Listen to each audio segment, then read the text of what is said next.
Guys, this has got to be one of the most beautiful places that I have been to. There's a lot to see, there's a lot to learn. I'm going to be here for a short period of time. I hope I can absorb as much as possible right here. Abibi, welcome to Qatar. The country's oil, natural gas and petrochemical reserves are so large that a small population under 3 million cannot exhaust it. The single reasons Qataris keep looking for new expensive hobbies. This country's ultra-modern architecture, luxury shopping malls, 5-star hotels and fine cuisine has managed to keep them on top of the list of the world's richest nation for 20 years. And it will shock you to know all of this was only built in less than 12 years. Qatar! When they won the bid for FIFA, they started building the city. I only got to know about this country because of the FIFA World Cup, but oh boy. Nice. I'll be experiencing all of this in less than 100 hours to find out if the hype about Qatar is real and see how rich is this country actually. Passenger on Rwandair flight WB20 to Kigali. Please board the aircraft at gate 5. This is actually the first time I'm flying business class. Is it a regular thing for you? It wasn't before. The one time I was traveling and I upgraded myself to business and I decided I'm not going back. I've flown a lot of African airlines, but I'll still choose Rwandan Air because they have such reasonable prices for the quality that they give. You get your value for money with Rwandan Air. I was offered champagne, wine, I ate and ate and ate. So you mean to tell me this is what business class travelers enjoy? I even slept all through the flight. This trip was estimated for 4 hours but seemed like a 50-minute flight. Shout out to Rwandair. Listen guys, you know a country is rich when you're welcomed by an airport that looks like a resort. This is incredible, and I heard it's an award-winning airport. Do you have an airport like this in your country? 100%. You have to come to Uganda. We actually provided them with some of the rare species of plants that are actually in this airport. Okay. Some of the trees can only be found in Uganda. Lucy, what a great liar you are. Meet Saleh. This guy knows everything about this country at the back of his palm, and luckily he's going to be my tour guide. I will be with you all the time. If you need any questions, just interrupt me and ask me. I will be ready for it. The question I have is, how am I going to get some of Qatar's wealth? Alright, so meet the squad. With me is Eli, Lucy, Mimi and Makeda. Together we're going to be exploring this oil and gas rich city. First impression of the city is completely surreal. Looks like a rendering from a video game or something like that. This my hotel room is nothing close to what I'm about to show you. Qatar is known to have a unique skyline, but one that stands out the most is this U-shaped look-alike structure. It took them 10 years to plan and build these two towers that symbolize something meaningful to the Qataris. First of all, what inspired the architecture of the hotel? The towers is inspired by the Qatari emblem, and it represents the two swords. And the way the two swords interlink in the Qatari emblem. For us, the swords represent our culture and heritage. Everything inside this building means something like this. Here at Raffles Lobby, we have the world's first indoor kaleidoscope. The way that it's been created is a mirror effect throughout the whole lobby with a digital screen. It's crazy how this guy's think. Just look at it from the top. It's spinning, so you feel like you're outside.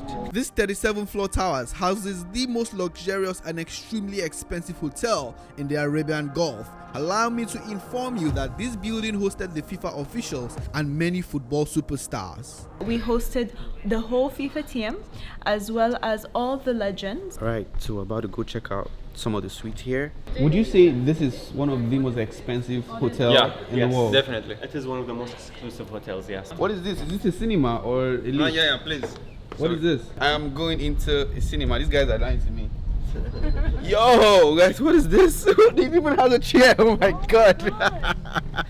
Watch what's gonna happen now. Also, the floor is just one suite. Please. The experience starts from here. Come, guys. Woo. Look at these guys. Damn. Is this a hotel or a mall? You wouldn't even believe there's a door here to what I call a secret toilet. Look at this, marble. Automatically. This is the Parisian suite. It features 2-bedroom suite with a living and dining room, its own round-the-clock private butler, art pieces that cost a fortune, a central bar, kitchenette. I don't know what the space is for, but you have it. It comes with an office. The bathroom is the main show of this suite. It has a sauna. Just look at this view, guys. It goes for almost 200,000 riyals a night. Just look, this is the view. The price tag comes with a whole lot of privileges like access to this cinema where you can watch unreleased blockbuster movies. Look, the guys from Better Squad, they were here. It means those guys got money. Almost 56. Private cinema Brussels. Please. Guys, this is not a theater, it's a cinema. 50 chairs. How much did you say it was again to book this place? $5,000 if you don't stay in the hotel. But think about it, the person you're going to be watching the movie with, if that person can't afford, if it's $4,000 room a night, a potential business partner. Think about it. Just think. Look at this. Stop playing. I know some of my subscribers are billionaires and can afford it. Well, I can't. So I'm going to go back to my $100 a day hotel room. I don't even know what the views look like, but I'm going to check that out in the morning. This is a public announcement, ladies and gentlemen. Please subscribe and watch this video to the end because later on in this video, we're going to be seeing this futuristic building that cost them $434 million. I'll be flying to space with this instrument. I'll see a hospital built for Falcons and some of the most expensive supercars in Doha, starting with this one that was used in Fast and Furious 10. My transportation is right here. How much does this cost? Free. So you mean to tell me I can travel for free here in Qatar? Oh well, I thought camels were the only means of transportation here in Qatar, like I see in the movies. From the windows, I saw a lot of supercars Yep. and some futuristic automobile. Yeah. Everything is for sale, and you can buy an electric Ferrari for kids for just 150,000 US dollar. Why did you have to put the just? That's a lot of money. Yeah, and then you have some more easy-going product like this one. It's electric bike, but pretty cool. And then here we have the masterpiece. Yo, what is this, Look at guys? that, bro.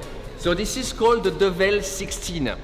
You know, if you drive a Toyota, you have a 4-cylinder. This is a 16-cylinder. Yo! So it's a 1,000 horsepower. If you put some wings, you can fly. Oh my god. So this is made in Dubai, and it's only one product available in the market. So you buy it, you are the only only guy who got the product. How much? $2 million. This is $2 million. Is it negotiable? I want to make give you an if offer. You take two, I can make a small percentage. 10%. I wanted a car in red and they didn't have it, so I'm not going to buy it. The Arsenal is about the future of mobility. In the future, we're going to use electric plates. So that's an electric plate. And you see the propellers are inside the wings.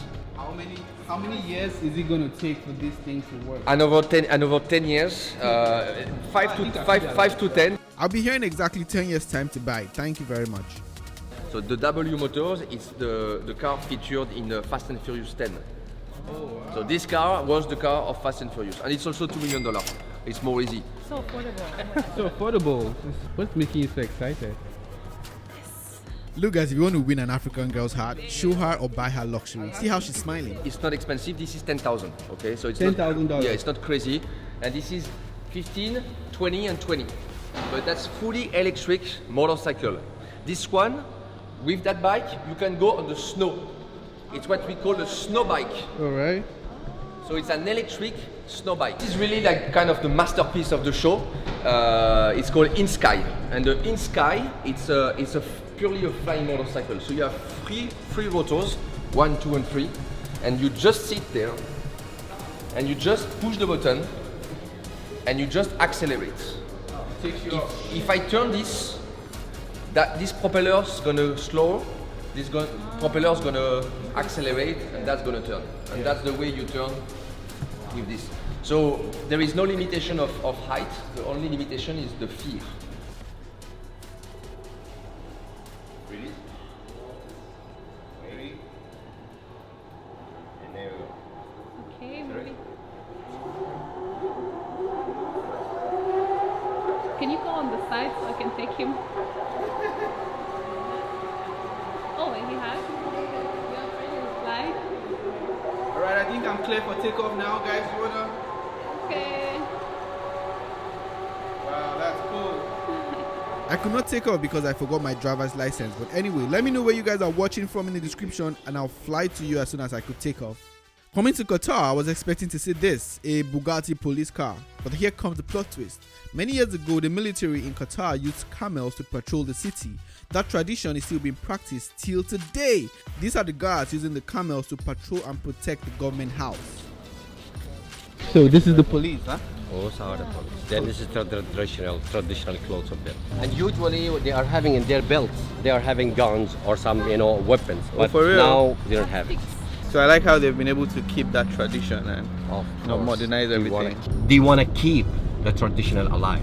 So the police are riding the camels and they will be guarding the place, the White House, the Diwan Amiri, 2 hours in the morning and 2 hours in the afternoon. Up, up, up! The Arabic horses actually, they are the most important animal in the Bedouin life. How you can figure out this is Arabic horses or not? Short, big nose, sharp face, pointed ear, and big eyes. And their back, it is curved. Ta, ta, ta, ta, ta, ta, ta. Oh wow, it's cold in there. I see the air condition over there. This is actually the first time I'm seeing where like they keep the horses, like there's fan, there's cooling system, like these horses are well taken care of. Salam alaikum. Salam alaikum. This city amazes me. I went into a public area that had air vents to cool off the street because of the harsh temperature here in Qatar. Air vents outside. What's the idea? Is it because of Qatar is very hot? Is that why they have this outside? They want to make something unique and different because of the temperature which we have it. And all the outdoor air condition is working with the solar system. We have 2 public park. They have an outdoor air condition. And we have 1 shopping mall in the garden and also in the parking lot. When you are stopping your car, there is a line between the 2 cars. This is an air conditioner. These guys just love to show off every time. This one, it's a Murano glass. In the night, it will be lit. We have in the north of Qatar, natural tree, and this is the one. Oh my god. Also, it's a replica. Can I touch it? Yeah, it's fine. Woo. Oh my god. Where are the eyes? Close. No. You can see now. In the night you cannot see. Oh, wow. Good, friendly? Yeah, friendly. Too much friendly. Ah, so I touch it? Yeah. Like this. Oh my god. Feels like he's going to use his beak on me now. In this shop here, Yeah. they are selling Falcons. There is a 1 Falcon in this particular shop. It is the most expensive Falcon in this shop only. It costs exactly $56,000. Why is that expensive? His father, he was 2 years beauty competition champion. And his mom, So it's a she title was, thing, see now. yes, his mom, she was a 2 years hunting competition champion. Why are you looking at me like that, bro? The falcons keep staring at me like I stole something from the shop. Stop it. It's very interesting to see what happens here, and I was told like the most expensive falcon that has sold in Abu Dhabi went for $2.5 million in an auction. Smaller ones here, $1 million. These ones, they are untrained, so you have to train it, and the training procedure is crazy. You have to put it in your hands at least 4 hours a day, and you have to be talking to the falcon and be calling its name so you get used to the name. I'm like, why go through all this stress? Now still the leader here has like 2 falcons, and it's rumored to cost at least $1 million for one. These Arab people though, like, what is this? What's happening? Why they are covering the eyes? They are covering the eyes if the falcon is not trained, or if they are taking the falcons from inside outside or outside inside. The changing of light it will affect. Why does the Qataris choose falcons as pets? Because in the old time, they are using the falcons for surviving, to hunt, to bring food at home. To make it more interesting, I went into a specialist hospital for treating the falcons, which happens to be the biggest falcon hospital in the world. They perform all types of procedures from feather transplant to beak replacement. In this place here, once the falcon will come in, they will bring it straight to the reception. This is the reception. They will scan the microchip inside the falcon. They will get the file of it. That file, according to the file itself, they will treat. Either he will have a 3-month checkup, 6-month checkup, or he will have a new problems. How old is it? He's 3 years old. 3 years old? Yeah. It's yours? Yeah. It's How much is this one? when he's 1 year old, 10,000. What's his name? His name Shabab. Does he know the name? Yeah. Call it again. Shabab. While not as large or strong as an eagle, the falcon is the fastest animal alive.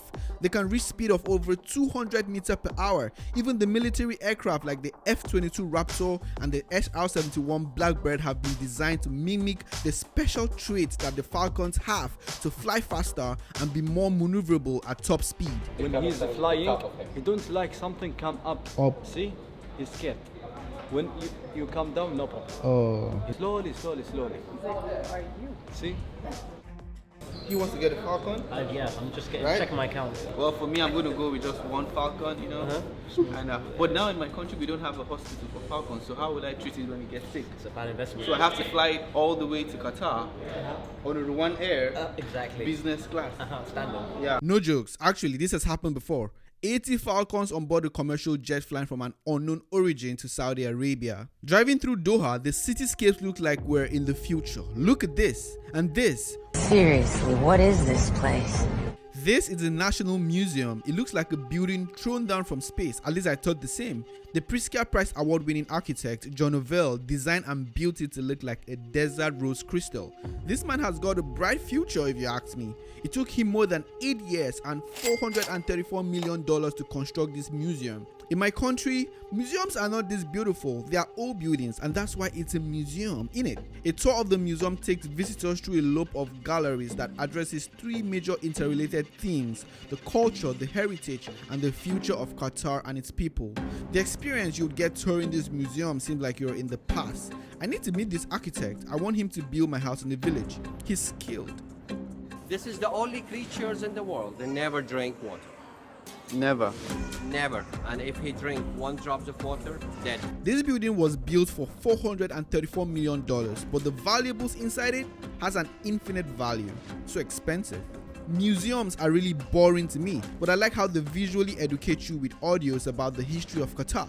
Maybe if lecturers in school taught me using these illustrations, I would have graduated top of my class. Who knows? One thing I do admire about this country is how they've been able to sustain their traditional architecture without coming off as too modernized. And I feel African countries should get some inspiration from Qatar.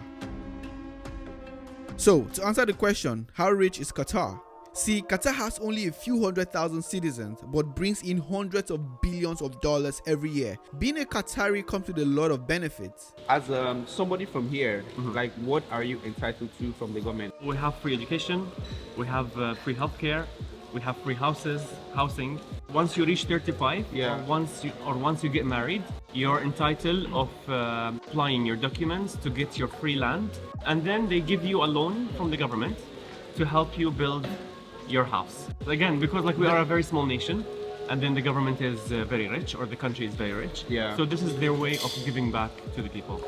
People from Qatar are actually lucky, first of all. Oh, right now that's the word. We're actually lucky. Yeah. And then we're privileged to have lucky and privileged to have such government who cares about us as the people more than about themselves and about their chairs, let's say. Actually, here the lowest income of the locals, it is $4,000 a month. And aside of this, education, medication, electricity and water are free. Everybody living in Qatar, tax free. Qatar, it's a wealth country, and it is considered one of the richest countries in the world. The income which one is coming for the countries, it is oil and natural gas. I want you to just take a video on that, please. Just take a video there and contact me. You see those villas? Those are for the locals. Yeah. The locals here, the Qataris, they will not have one house. Minimum one house, and they will maximum for 3-4 houses. The first one is given by the government. The rest, they are the one who's buying it by their own. Okay. The local house and their personal home, they will never have one car. They will have minimum 4 cars.